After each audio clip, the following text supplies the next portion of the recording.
Bonsoir à tous, ravi de vous retrouver pour cette première édition complète de la soirée sur Al-Oula, à la une aujourd'hui. À Addis Abeba, le Conseil de paix et de sécurité de l'Union africaine adopte toutes les conclusions de la retraite qu'il a tenue à Rabat en juin dernier sur le renforcement de l'action du Conseil pour la prévention des conflits et la consolidation de la paix dans le continent. Jeunes, innovation et développement en Afrique. Une réflexion portée à la deuxième université des jeunes leaders de la société civile africaine à Ben Grir. 4 jours d'échange sur le rôle de la jeunesse africaine pour le développement durable de son continent.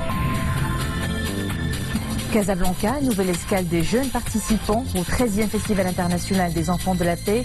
Un événement de découverte et de symbiose autour des valeurs de la tolérance.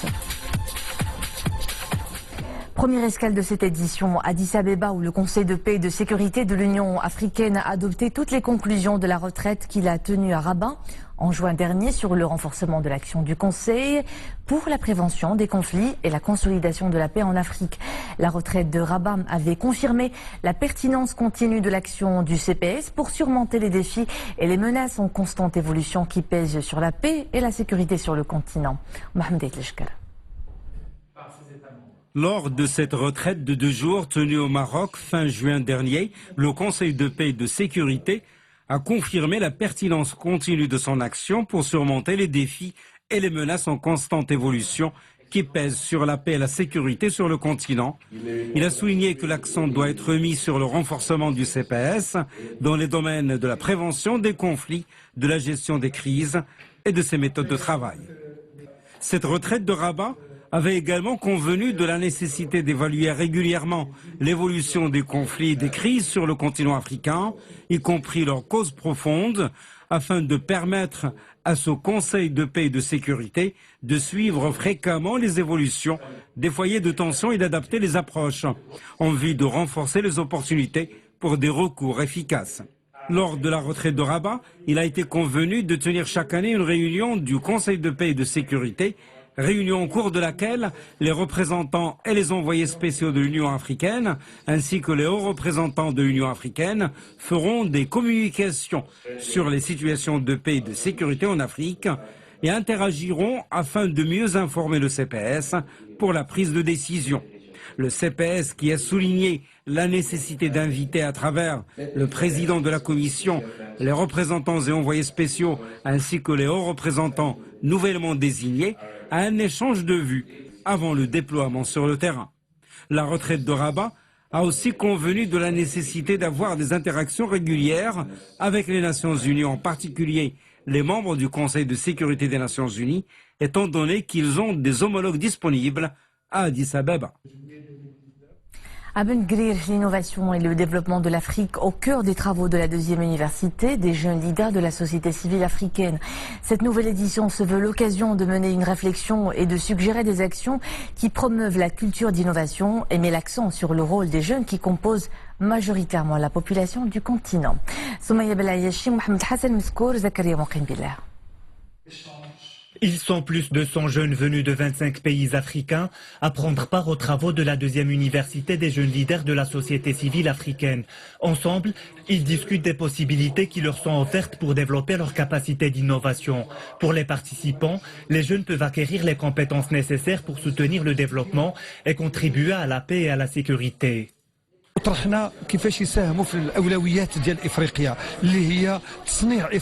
Nous avons traité plusieurs sujets importants pour l'Afrique. Il y a la nécessité de l'industrialisation pour créer plus d'offres d'emploi au profit des jeunes.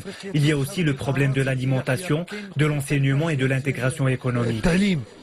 مشكل التعليم مشكل يعني الشباب واعي به وخص المسؤولين ديالنا على الصعيد الافريقي يبذلوا جهود. Les travaux de cette rencontre comportent des panels, des présentations, des ateliers et des échanges d'expériences. Des activités culturelles et artistiques reflètent la richesse et la diversité des patrimoines culturels des pays africains. Nous avons tellement appris et nous avons compris que le leadership doit être au cœur des débats. La participation des jeunes à l'élaboration des politiques doit être au cœur des débats. Moi, je terminerai en disant ceci, faisons rêver les jeunes et ils construiront l'Afrique de nos rêves. Ici, avec cette université, j'ai pu rencontrer plein de personnes, j'ai pu augmenter mon réseau professionnel et aussi social. Et j'ai aussi tiré plein de leçons concernant comment on peut développer notre pays, mon pays et aussi notre continent. Cet événement s'inscrit dans le cadre de la consolidation de la politique d'ouverture du Royaume sur le continent africain. Organisé par le Centre de développement de la région Tinsift avec plusieurs partenaires, cette édition a connu la participation de professeurs universitaires, d'experts internationaux et de responsables administratifs et financiers. À l'international, une actualité particulièrement meurtrière. 5 médecins ont été tués, 8 autres blessés, dont des secouristes dans une frappe aérienne contre un hôpital de campagne au sud de la capitale libyenne. Les ambulances et les hôpitaux de campagne près des zones de combat au sud de Tripoli sont fréquemment la cible de frappes aériennes que le gouvernement d'union nationale attribue aux forces du maréchal Khalifa Haftar. En Syrie, le drame des civils s'accentue de jour en jour. Plus de 400 000 personnes ont été déplacées suite à l'escalade de violence dans le nord-ouest où le régime cible justement les civils. Dans la seule province d'Idlib, environ 100 écoles accueillent maintenant des déplacés. Des villes et des villages entiers ont été vidés de leurs habitants qui ont fui à la recherche de sécurité et des services de base. Violence également au Burkina Faso. 15 civils ont été tués à Diblou, un village de la commune de Piscila dans le nord, dans une attaque perpétrée par une vingtaine d'individus armés décrits comme des terroristes. Dans ces déclarations, en images de témoins de l'attaque, les assaillants ont incendié des boutiques de commerçants et des motocyclettes. Presque tout le marché a été saccagé. Depuis 4 ans maintenant, le pays est confronté à des attaques djihadistes récurrentes, de plus en plus fréquentes et meurtrières. L'été, c'est du farniente, du fun aussi, mais aussi et malheureusement une période critique en termes de disponibilité de réserves de sang. L'élan de sensibilisation ne faiblit pas. À Casablanca, par exemple, une compagnie de dons de sang plante son décor sur les plages, histoire d'inviter les estivants à s'inscrire dans cette action généreuse. Les pieds dans l'eau. Leur portage à la plage de Tamaris à Casablanca et de Sarakatir. Durant l'été, les réserves de sang doivent être alimentées et pour faire face aux besoins des malades, le Centre national de transfusion sanguine et d'hématologie a lancé un appel aux dons de sang. Et pour que la collecte soit fructueuse, il faut aller là où sont les gens et pendant la saison estivale, direction les plages. La période estivale, c'est une période de pénurie, elle est connue au niveau international. Alors pour pouvoir satisfaire les besoins, il faut aller chercher le donneur de sang. C'est pour cela que les centres de transfusion au niveau national se sont déplacés vers les zones des zones estivales, là où il y a une grande population pour collecter un nombre important de dons de sang. Conçue et élaborée par le Centre national de transfusion sanguine, la caravane a pour objectif d'atteindre un stock de sécurité qui est égal à 600 poches par jour. La période estivale reste particulièrement sensible et donner son sang ne vient pas à l'esprit des vacanciers. Le slogan, c'est même si vous êtes en vacances, même si vous êtes en voyage, avant de voyager, n'oubliez pas le don de sang, parce qu'il y a énormément de citoyens, il y a énormément de parents, il y a énormément de frères et de sœurs qui attendent cette goutte de sang. La caravane va sillonner les plages du Maroc à la rencontre des estivants et grâce au sang collecté, bien des vies humaines seront sauvées.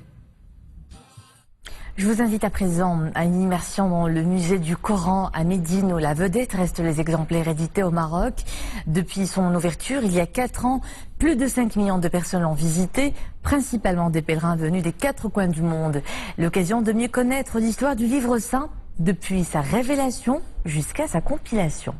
C'est une correspondance de nos envoyés spéciaux, Abdelhadis Kiwi, Driss Baddou, Saïd Rennem, avec un commentaire de Nisrine Ostar.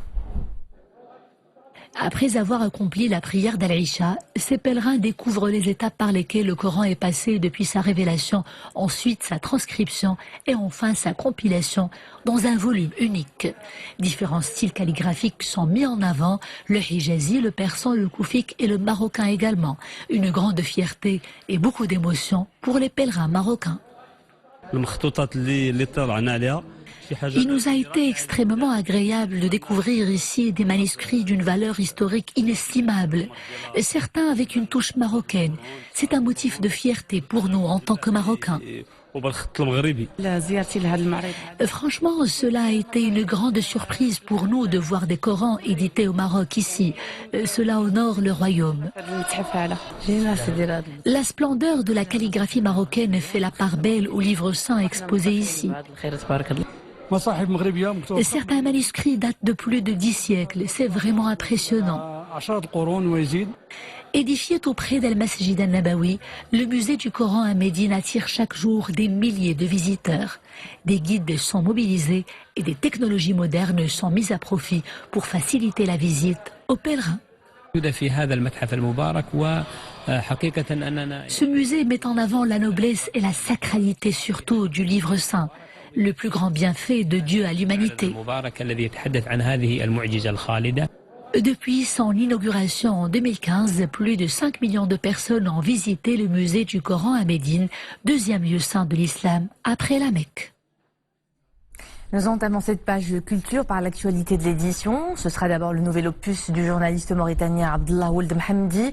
Maroc-Afrique, vision d'un roi, est un ouvrage qui tente de faire lecture des derniers développements dans le processus des relations du royaume avec son espace africain grâce à la vision du souverain qui a fait du pays un acteur important et influent dans le continent. Mohamed Leshkar. Vision d'un roi en lettres d'or sur la couverture de l'ouvrage.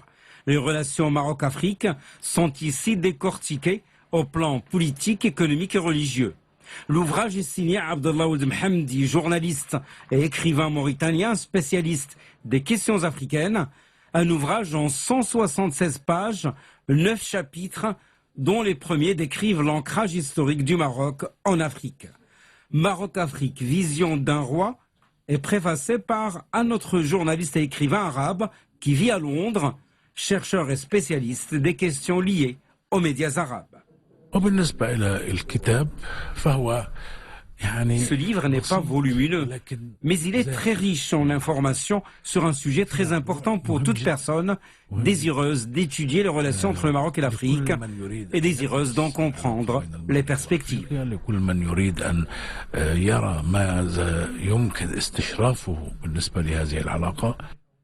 L'auteur de l'ouvrage donne un aperçu des relations historiques entre le Maroc et l'Afrique de l'Ouest en particulier, avant de souligner le rôle que jouent les ports aménagés au niveau des provinces du Sahara marocain en tant que trait d'union entre le royaume et sa profondeur africaine. L'ouvrage souligne également l'importance pour l'avenir de ces relations du modèle de développement des provinces du Sud et du projet de régionalisation avancé, avant de mettre l'accent sur la nouvelle vision de la diplomatie économique du royaume. Nous observons qu'à la fois les États-Unis d'Amérique, l'Europe et l'Asie œuvrent à établir des relations fortes de coopération avec l'Afrique, qui connaît une forte croissance dont a besoin l'économie mondiale. Et c'est l'expérience marocaine qui est considérée comme un modèle de coopération réussi. Cette expérience inspire des relations triangulaires pour tous ces pays désireux de renforcer leurs relations avec l'Afrique. Pour la signature de son ouvrage, de grands journalistes et hommes des médias ont répondu présent. Ce livre traite d'un sujet vraiment très important, les visions d'un roi. C'est un sujet qui est actuellement à l'actualité, c'est un sujet qui permet de découvrir certaines choses qui sont dans la vision de Sa Majesté et qui visent le développement de que connaît notre pays. Le tout dernier chapitre de l'ouvrage est consacré au projet de gazoduc Nigéria-Maroc, un méga-projet que l'auteur qualifie de fruit, et je cite, de la diplomatie des pipelines qui irriguent d'espoir les veines africaines. Autre nouveauté de l'édition, Mohamed VI sous la monarchie visionnaire, un livre écrit à 4 mains par le professeur chercheur et président de l'Observatoire d'études géopolitiques de Paris, Charles Saint-Pro, et la franco-libanaise Zina Tibi.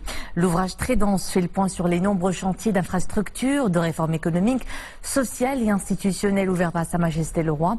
Une réflexion sur l'art de la politique et sur les liens entre tradition et progrès. Les enfants du monde rassemblés à Rabat, Salé et Kenitra, ils se sont également déplacés à Casablanca à l'occasion du 13e Festival international Enfants de la Paix. 650 enfants d'une trentaine de pays s'unissent pour une noble cause et gratifient le public des plus beaux des spectacles. Sarah Katir. Traditionnelle représentation, exposition et visite à divers sites historiques, tel était le programme de l'étape casablancaise de la 13e édition du Festival international Enfants de la Paix, auquel participent 700 enfants de 31 pays. Nous venons de France, notre groupe se situe au sud-ouest de la France, au Pays Basque. Et en fait, déjà nous sommes très contents de venir ici au Maroc avec vous. Et notre but ici, c'est de montrer aux gens quelle danse peut-on produire au Pays Basque. Ce sont des moments précieux qu'on est en train de vivre avec nos différences et nos cultures réciproques. Et un seul appel, que la paix règne sur ce monde. Je suis venue de Serbie pour participer à ce festival international qui représente pour nous une occasion d'échange et de partage de valeurs nobles.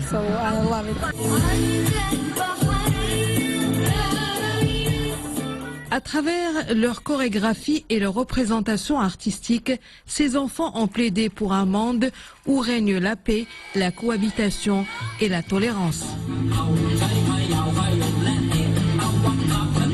On a dessiné un objectif, c'est d'étendre les activités du festival au-delà de la région de Rabat, Salé, Kenitra et Casa.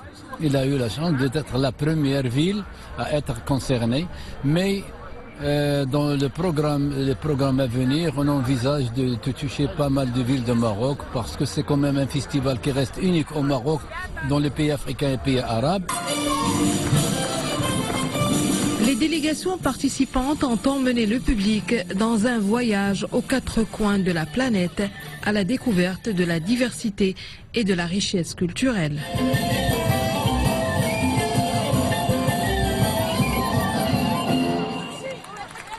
Et c'est ici que nous nous quittons. Merci à vous de nous suivre. L'info est de retour à 21h en compagnie de Mariam Laoufir. J'aurai plaisir de vous retrouver demain à 19h. Bonne soirée.